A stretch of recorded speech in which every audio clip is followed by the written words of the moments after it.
Sir என்கிட்ட பணம் நிறைய இருக்கு, வீடு கட்டுறதுக்கான யோகா அமையுமா அமையாதா அப்படின்னு இன்னைக்கு காலையில ஒருத்தர் வந்தாங்க. ஸோ அவங்க ஜாதகத்தை அனலைஸ் பண்ணி பார்க்கும் பொழுது அவங்களுக்கு வீடு கட்டுறதுக்கான யோகம் இருக்கு, ஆனாலும் வீடு கட்டுறதுக்கான அமைப்பு இல்லாம இருக்கு. இதுக்கு காரணம் என்ன? பணம் இருந்தும் வீடு கட்ட முடியாத யோக அமைப்பு. வீடு எப்போ கட்டுறது அப்படிங்கிறத நம்ம பார்க்கலாம். நான் தான் உங்களுடைய நித்திய ஜோதிடத்தின் வாயிலாக ஜோதிடர் அவினாசானந்த குருஜி. உங்க ஜாதக அடிப்படையில் இருக்கக்கூடிய தோஷங்கள் என்ன, யோகங்கள் என்னன்னு விரிவாக பார்க்கலாம். இந்த ஜாதகத்துல நாம பார்க்கக்கூடிய விஷயம் என்ன அப்படின்னா, பணம் இருந்தும் வீடு கட்ட முடியாத யோகம்.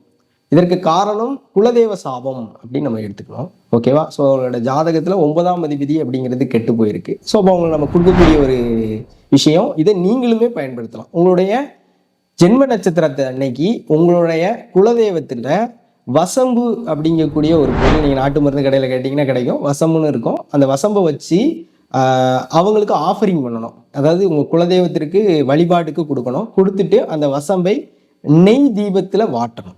நெய் தீபத்தில் எரிய வச்சுட்டு அந்த எரிஞ்ச அந்த கருப்பு கலர் இருக்கு இல்லையா, குப்பை, அதை எடுத்து உங்களோட நெத்தியில திலகமாக வச்சுக்கிட்டு வந்தீங்க அப்படின்னா உங்களுக்கு வீடு கட்டுறதுக்கான யோகம் ஏற்படும். இது எந்த ஜாதகக்காரங்கனாலும் பண்ணலாம். ஓகேவா? இது வந்து பொதுவான ஒரு பரிகாரம். இதை ரெகுலராக நீங்கள் பண்ணும் பொழுது உங்களுக்கு ஒரு சில மாற்றங்கள் ஏற்படும். அந்த மாற்றங்கள் என்ன அப்படிங்கிறத எங்களுக்கு தொடர்பு கொண்டு சொல்லுங்கள். நன்றி, நல்வாழ்த்துக்கள்.